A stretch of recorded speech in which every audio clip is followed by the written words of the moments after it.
Right, Blighty Boxing, Frank Warren and Queensbury, back with Poetry in Motion, smooth operator, the showman himself, Henry Turner. How are you, H? Keeping really well, you? Yeah, good. Was that a big enough build-up for you? Yeah, nice one, that one. It's getting better every time. It is, isn't it? But then so are you. Yeah, exactly. Your last fight, December. Yeah. Tell me what you took from that. Yeah, it was good. I was hoping he would come a bit more like he did with Chamberlain, so I could show my boxing ability on the back foot and catch him with some nice shots. But he come, as soon as I caught him in the first round, he like kind of took a step back and tried to survive for the rest of the fight. But yeah, then I showed that I can be more aggressive, and I put it on him. I thought I put a good display of boxing together. It's becoming a little bit more noticeable in you that you're trying to up the aggression levels. Is that a conscious decision? No, just you're learning little things in each camp. You try out in the fight, you know. Every fight you want to try something different, give the fans something different. So yeah, in the last fight I thought I'd show a bit more aggression, which I did, and I thought it worked well. You're 6 fights in now. From where you started to where you are now, how well do you think you developed? How happy with everything are you? And what would you have liked to have done that maybe hasn't quite fallen into place yet? Yeah, I'm happy with the way everything's going. Every single camp, I'm learning more and more and more, and just tweaking little things. It ain't like a massive. My boxing IQ has always been good. So what can I say? To work, put it all together in a fight. That's what I've been doing. So each and every camp, got a little bit better, put it in the fight, and just improving every single fight as I go along. I mean, you're fighting people with, half decent records. Do you want to sort of step up the ambition level of your opponents, where, they're going to come at you a bit more and potentially let you show your skills to a greater degree? Yeah, definitely. I think Al we've been trying to look for step up an opponent, whether he can get me one or not, or whether they'll take it or not. But yeah, I think we was looking at a kid with a decent record for the next one, and hoping we might take it. So we'll see. I mean, obviously, your next one is March 19 at Wembley Arena. Yeah. And it's the first sort of big show of the year, and all the best youngsters are on it, aren't they? So it's a good one to be on. Yeah, it's a great prospect show, a really good fight, and only up the road from me at Wembley. It's not as far. Yeah, it's more my side of London. So yeah, hopefully a lot of fans there, a lot of support. You do well on that side of things, don't you? Yeah, I have a lot of support, a hell of a lot of support. I think I boxed at York Hall on my last fight, and it was over 250 people supporting me there, and maybe even more when they come on the door and bought tickets and everything. And the place was electric when I come out. And then as soon as the main event, I was the one before the main event, it was empty after that. They all left and went to the pub. Yeah, that is a problem sometimes, isn't it?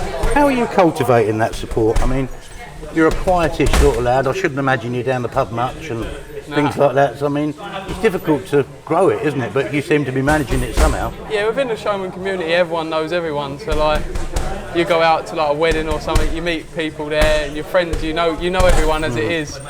So when all the showman community come together, there's a hell of a lot of us. So you can get a good bit of support behind you. The fun fair rocked up in my hometown last week, or over half term or whatever it was, and I saw it there. I thought, that's great, they can start recouping a bit of lost cash. And then the storm units come in. I thought, how's your luck? Yeah, bad luck, yeah, especially with all them, some of them have got material tilts on everything, and they end up ripping, it ends up costing more than what you was going to take at the fair. You think after the couple of years they've had, and they get going again, and then you get Storm Eunice and Storm Frank comes along. The fairs have had such a bad hit, even with Winter Wonderland, it probably wasn't as busy as it should have been because of the capacity wasn't allowed. Of course, yeah. And it isn't good because when you've got to give a lot of percentages away and there's a lot of stock and everything like that, they're not ending up as well as they'd hope. So no, we have been hit very hard. You been down there help out at all?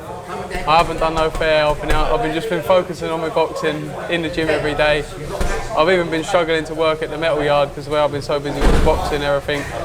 I've even had to start going there less now, which she's been fortunate. You've been deliberately scaling that back though, haven't you? Sure.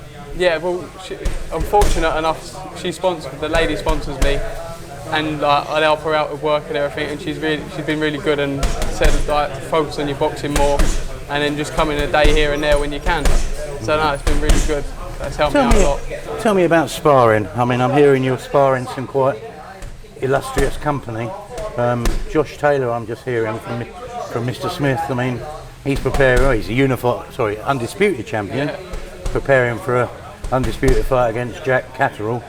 I hear he had some nice words to say about you. Yeah, he was really happy with the sparring. It was a great spar, a great experience for me. I can take a lot from that sparring. Like, I'm not gonna lie, I can do 100 and odd rounds in there with average sparring partners, and to go and do 8 or 10 rounds with him, you've learned tons more than what you'd probably learn in there because he's such a great fighter.